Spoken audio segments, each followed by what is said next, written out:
everybody, what are your 3 favorite books, which I acknowledge is an impossible question. And a silly one anyway, because why would you pick just 3 books when there's an entire library full? But I know at the time, your favorites were The Invention of Hugo Cabaret, Cat's Cradle by Vonnegut, and Ball 4 by Jim Button. Is that still an accurate summary of your favorite books? Are there any authors you'd like to add to that? Well, there's a lot of authors I really admire. You mentioned Brian Selznick's The Invention of Hugo Cabaret, great.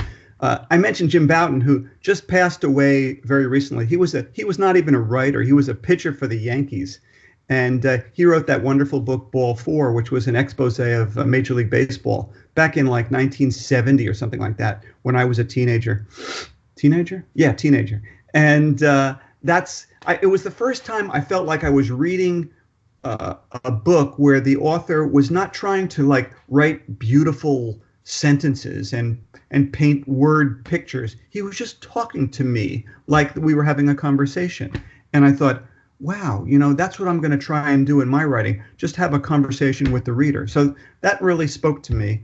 Who else do I like? I like people like Gordon Corman is a children's book author, very popular. David Lubar, friend of mine, he's really good. I guess I like people who write in my style, I must admit. I personally am not really big into fantasy myself. I tried to read the Harry Potter books. Whoosh, they went right over my head, didn't get them.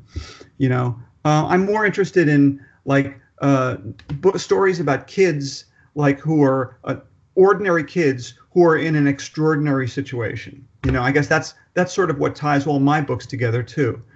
Ordinary kids in extraordinary situations, so that I think a regular kid out there can sort of fantasize that they're in that situation too. And those are the kinds of books I like to read, kinds of books I like to write. But to be honest with you, Rob, I'm not really very well read. If I can get through the New York Times every day, I feel like I've accomplished something. And most of my pleasure reading is really research for my own books, because that's what takes up all my time, reading stuff for my future projects. So I haven't read, I don't read a lot just for the fun of it, sadly. If I'm honest, one of the main, there's a lot of motivations for why I've run the blog for as many years as I have and why I'm not doing this podcast. But chief among them is because I've always got to be reading somebody's book, to be chatting with them or doing something else. And I'll read books by adults for fun, for pleasure. And I'm a big fan of audiobooks. If I'm not listening to a wonderful podcast such as this, I like to keep an audiobook going, because there's just so many hours in the day where you're mowing the lawn, you're doing whatever you are around the house. But as far as middle grade books, I'll hit a streak where I'll read like 5 in a row that just don't do it for me for whatever reason. And if I don't have that motivation of the blog to go ahead and try again, give somebody else a shot, then I'll kind of drift away from it and say, okay, well, what's on Netflix? Let me binge watch something. Whereas having another guest coming along or somebody else at the blog is always going to keep me current. And then when I meet these people at conferences and other events, I can honestly look them in the eye and say, I really enjoyed your book. Yeah.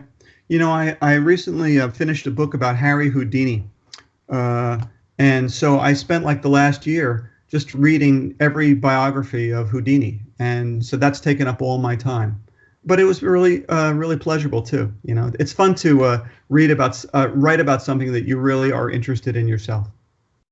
Do you go through, Jack, my wife makes fun of me because I've gone through, she calls them my phases, where I become very obsessed about one particular topic and want to know everything there is to know about it for a period. And then I feel like I've exhausted that, and then I move on to the next thing.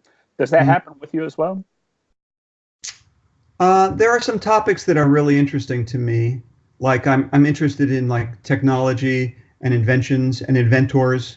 But I would say it's more like a lifelong thing rather than, going on a jag of one particular thing. So, sports and technology and music and movies, these are the things that interest me and always have, I guess. Do you ever come back around on video games, or is that still just not something that you're really interested in? It's funny. I spent like 3 years from like 1980 through 1983 or 4 working on that video games magazine. And when it folded, I hardly ever played video games after that. When my kids were young, we had a PlayStation. We had a couple other video game systems. I hardly ever played them, and my kids weren't really that into it either. So I guess it was really just something I did professionally, but was not really personally that interested in them. Oh, you're better off. They'll ruin your life. They really suck up time, I'll say that